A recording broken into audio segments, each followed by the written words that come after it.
Hello everyone. मैं उमेश पाल आप सभी विद्यार्थियों का आपके अपने चैनल टीचर्स वर्ड में स्वागत करता हूं।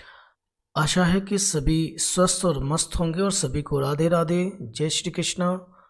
एंड आप सभी की सीटेट की प्रिपरेशन बहुत ही बढ़िया मस्त तरीके से चल रही होगी। आज उसी सीक्वेंस में हम लोग एक और हिंदी के गद्य और पद्य को करेंगे और अपनी हिंदी को और मजबूत बनाएंगे। ठीक है, उसी सीक्वेंस में आज हम लोग अपनी क्लास को कंटिन्यू करते हैं। और हाँ, सभी को बहुत ही ध्यान से पढ़ना है क्योंकि ये कॉम्प्रिहेंशन सेक्शन है। ठीक है, और इसमें जितना ही ध्यान से आप पढ़ेंगे उतनी ही अच्छे से आप अपने प्रश्नों का जवाब दे पाएंगे। चलते हैं, पहला गद्य हमारे सामने है और इसको हम लोग समझेंगे, पढ़ेंगे क्या है ये। ठीक है, लिखा हुआ है कि गीजू भाई न केवल बच्चों की क्षमताओं बौद्धिकता में विश्वास व्यक्त करते हैं अपितु वे उनके सृजनात्मकता में भी अगाध आस्था रखते हैं। अगाध का मीन होता है अगाध। आप देख पा रहे होंगे कि हमने एक वर्ड यूज किया हुआ है, सॉरी पैसेज में एक वर्ड आया हुआ है अगाध। ठीक है, ये देखिएगा, मैं आपको बता रहा हूँ, ये देखिएगा अगाध है। अगाध का मीन होता है गहरा या फिर गंभीर। ठीक है, उनके अनुसार कुछ हत्याएं पीनल कोड की धारा के अधीन नहीं आती, उनमें कानून वेत्ताओं को कोई अपराध नजर नहीं आता। कानून वेत्ताओं की न्याय नीति संबंधी मर्यादाएं सिर्फ पीनल कोड से बंधी होती हैं। शिक्षा शास्त्रियों के पास राज्य रूढ़ अथवा धर्म की कोई सत्ता नहीं है, इसलिए जीवन के प्रति जो अपराध होते हैं उनके लिए कोई पीनल कोड और ना कोई उन्हें निंदनीय मानता और ना ही कोई धार्मिक भय होता। जीवन के प्रति होने वाला एक ऐसा ही अपराध है बालक की सृजन शक्ति की हत्या। ठीक है, आप नोटिस कीजिएगा, बहुत ही प्यारी लाइन लिखी हुई है कि जनरली क्या होता है कि बालक की सृजन शक्ति की हत्या होती है और ये जीवन में किया जाने वाला सबसे बड़ा अपराध है। लेखक का ऐसा मानना है और ये सत्य भी है। ईश्वर ने मनुष्य का सृजन किया और उसे अपनी सृजन शक्ति प्रदान की। मनुष्य की, अब एक चीज़ और मैं बता दूं, कुछ विद्यार्थियों को शायद सृजन का मीन नहीं पता होगा। सृजन का मीन होता है क्रिएटिव होना। ठीक है, क्रिएटिविटी डालना। तो वो जैसे कह रहे हैं लाइन में कि ईश्वर ने मनुष्य का सृजन किया, मतलब उसे बनाया, निर्मित किया, उसे उसमें अपनी सृजन शक्ति प्रदान की। मनुष्य के सृजन की अनंत शक्ति के समान ही अगणित है। साहित्य एक प्रकार का सृजन है, चित्रकला दूसरा सृजन है, संगीत तीसरा सृजन है, स्थापत्य चौथा सृजन है। स्थापत्य का मीन होता है जिसके अंदर स्पेशल इंटेलिजेंस होता है, मतलब जो मूर्तियां बनाते हैं उन्हें स्थापत्य कहते हैं, मतलब आप आर्किटेक्चर समझ सकते हो। ठीक है, इस तरह मनुष्य की अनेक कृतियां होती हैं। जब शिक्षक व अभिभावक यह तय करते हैं कि बच्चे क्या करें और क्या ना करें, वस्तुतः वे बालक की सृजन शक्तियों का दमन करते हैं। ठीक है, मतलब कहीं ना कहीं लेखक यह कहना चाहते हैं कि बालक की सृजन शक्ति की हत्या करने में कहीं ना कहीं अभिभावक और शिक्षकों की महत्वपूर्ण भूमिका होती है और वो उसकी हत्या वहीं कर देते हैं जब दोनों ही अपनी अपेक्षाओं को विद्यार्थियों से अति बना देते हैं और अपेक्षाएं बहुत भारी भरकम कर देते हैं। मतलब यूँ कह सकते हैं कि अपनी विशेष को, अपनी विलिंग को विद्यार्थियों से पूरा करने की कोशिश करते हैं और विद्यार्थी क्या चाहते हैं इसके लिए बिल्कुल भी कोई बात नहीं करी जाती है। उसी सीक्वेंस में ये हमारा कॉम्प्रिहेंशन था, मतलब पैसेज था। आते हैं, देखते हैं पहला क्वेश्चन उन्होंने हमसे क्या पूछा हुआ है। कह रहे हैं कि गीजू भाई का किसमें विश्वास नहीं है। ध्यान दीजिएगा, नहीं वर्ड आपका बोल्ड है, ऐसा परीक्षा में भी होगा, बशर्ते वहां पे रेड ना होकर के ब्लैक कलर से ही बोल्ड होगा। ठीक है, तो थोड़ा सा ध्यान में कम आता है, इन चीज़ों को ध्यान में रखेंगे। गीजू भाई किसमें विश्वास नहीं रखते, उनकी रचनात्मकता में रखते हैं, बच्चों की बौद्धिक क्षमताओं में रखते हैं, उनकी क्षमताओं में उसमें भी रखते हैं, उनके भविष्य का निर्माण शिक्षकों एवं अभिभावकों द्वारा तय करने में। ठीक है, तो जो गीजू भाई थे वो ये नहीं चाहते थे कि बच्चे जो करेंगे उसमें, 1 मिनट, कहीं पर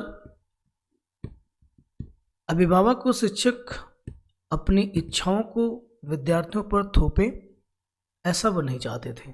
सेकंड नंबर आएंगे, कौन सा अपराध पिनल कोड की धारा के अधीन नहीं आता? तो देखिएगा, धारा के अधीन रिश्वत लेना, चोरी करना, धोखाधड़ी करना, ये सारे पिनल कोड के अधीन आते हैं। लेकिन एक बहुत ही जीवन के प्रति किया गया बड़ा अपराध है बालक की सृजन शक्ति का दमन करना, जिस पर कोई मुकदमा नहीं चल सकता कोर्ट में, ठीक है, और ये पिनल कोड की धारा के अंतर्गत नहीं आता। मैंने पैसेज में इस चीज़ को यहाँ पे देखिएगा, मैंने यहाँ पे हाईलाइट भी किया हुआ है कि बालक की सृजन शक्ति की हत्या, है ना, जीवन के प्रति किया जाने वाला एक बड़ा अपराध है, ठीक है, जो मोस्टली विद्यार्थियों के साथ हो जाता है। क्वेश्चन नंबर 3 पे आते हैं। लिख रखें कि बच्चे क्या करें और क्या न करें। जब शिक्षक और अभिभावक यह तय करेंगे तब क्या होगा?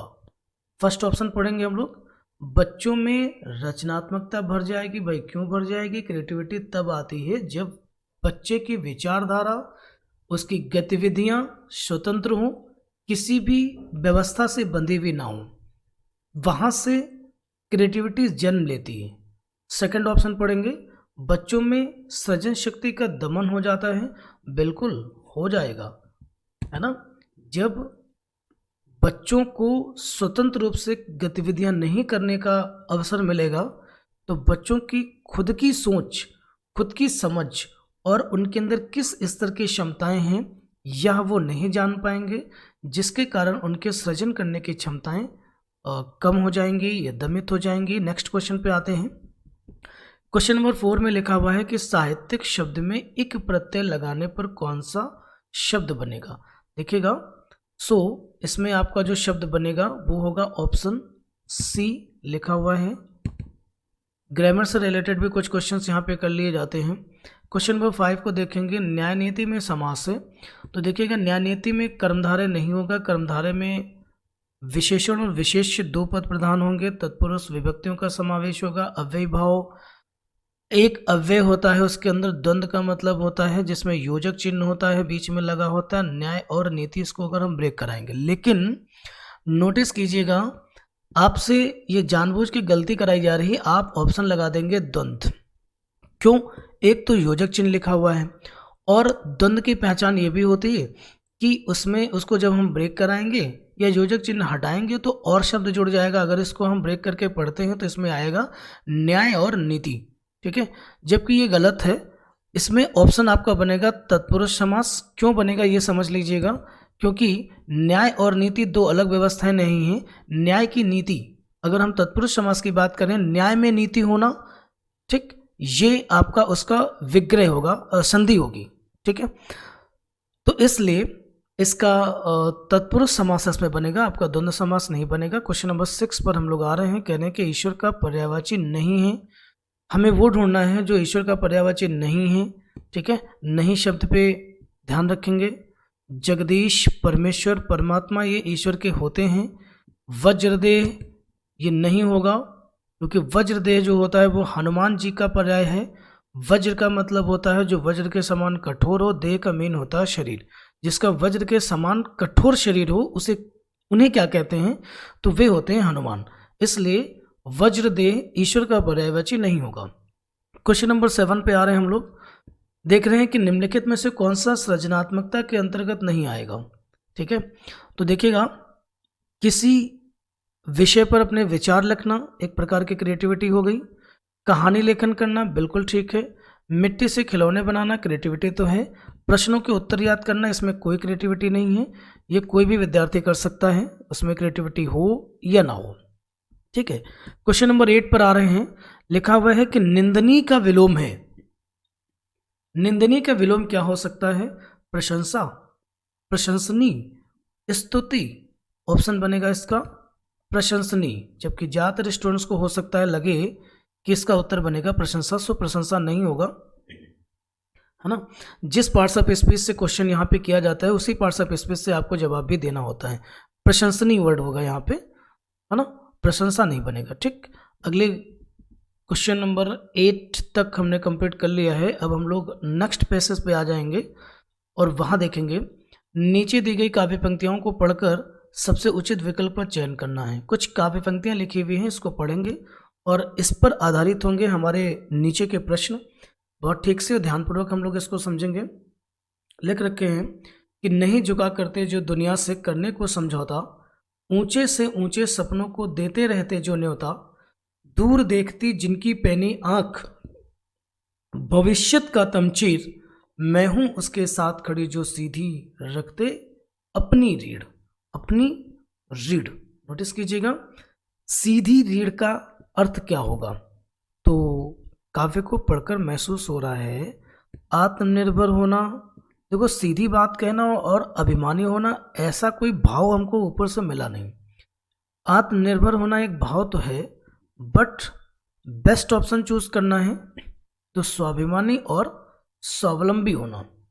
ठीक है, स्वावलंबन का अर्थ भी होता है आत्मनिर्भर होना। आत्मनिर्भर होना गलत उत्तर नहीं था, बट थोड़ा सा कम है, और स्वाभिमानी और स्वावलंबी खुद को कंप्लीट कर रहा है, इसलिए आपका सीधी रीढ़ का आशय हो जाएगा स्वाभिमानी और स्वावलंबी होना। क्वेश्चन नंबर 10 पर आएंगे, इसको हम लोग समझेंगे। नहीं झुका करते जो दुनिया से, पंक्ति में किसके सामने ना झुकने की बात कही गई है। सो आएंगे, पढ़ेंगे, देखेंगे। ऑप्शन नंबर फर्स्ट बिल्कुल ठीक लग रहा है, विषम परिस्थिति और अन्याय के सामने झुकना ठीक नहीं है, और पंक्ति में उसी के संबंध में बात करी गई है। फिर देखेंगे क्वेश्चन नंबर 11, मतलब 10 नंबर के बाकी ऑप्शन पढ़ने की ज़रूरत नहीं है, बेस्ट ऑप्शन लिखा हुआ है, इसलिए मैं आगे के कोई भी ऑप्शंस नहीं रीड कर रहा हूँ। क्वेश्चन नंबर 11 को पढ़ेंगे, लिख रहे हैं कि तम शब्द का पर्याय क्या हो सकता है। देखिए तम मीन्स होता है अंधेरा, जिन लोगों को पता है वो सीधे उत्तर करेंगे। ठीक है, बाकी देखिएगा यामिनी, दामिनी, रात, ये सब लिखा हुआ है। यामिनी और रात दोनों सेम है, बट दामिनी का मतलब होता है बिजली, है ना। दामिनी किसका पर्याय है, बिजली का है। यामिनी और रात आपके दोनों सेम है, अंधेरा यहाँ पर होगा तम का मीन। ठीक है, क्वेश्चन नंबर 12 की बात करेंगे, व्यक्ति की दृष्टि कैसी होनी चाहिए।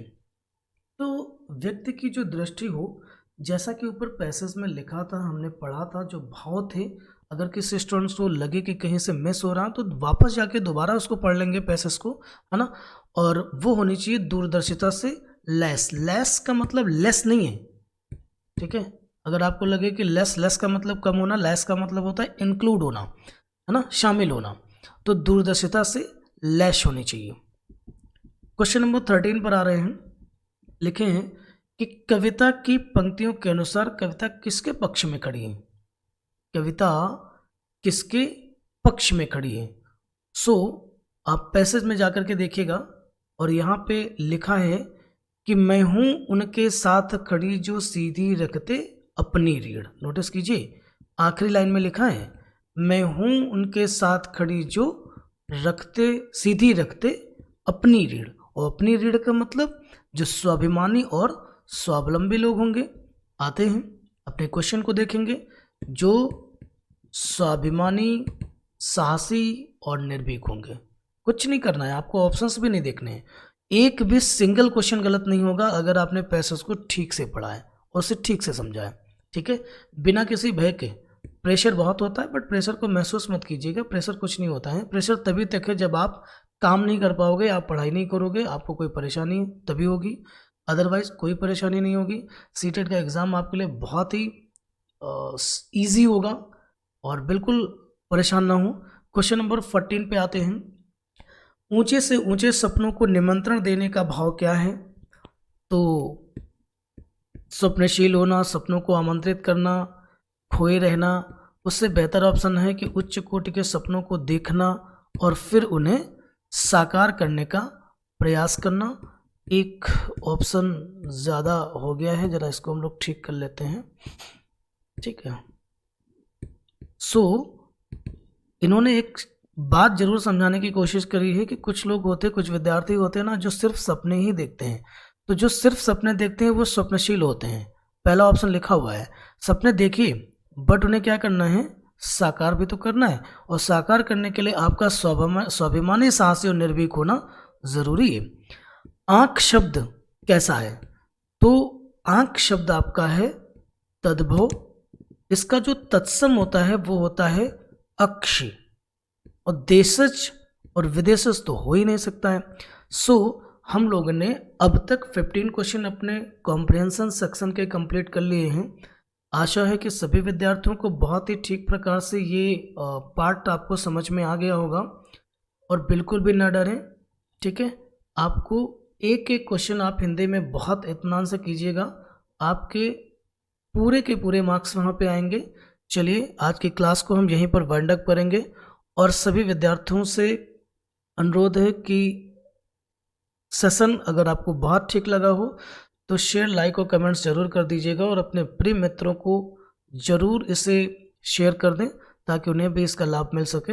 आज की क्लास वाइंड अप करते हैं। Thank you so much. मस्त रहिए, खुश रहिए।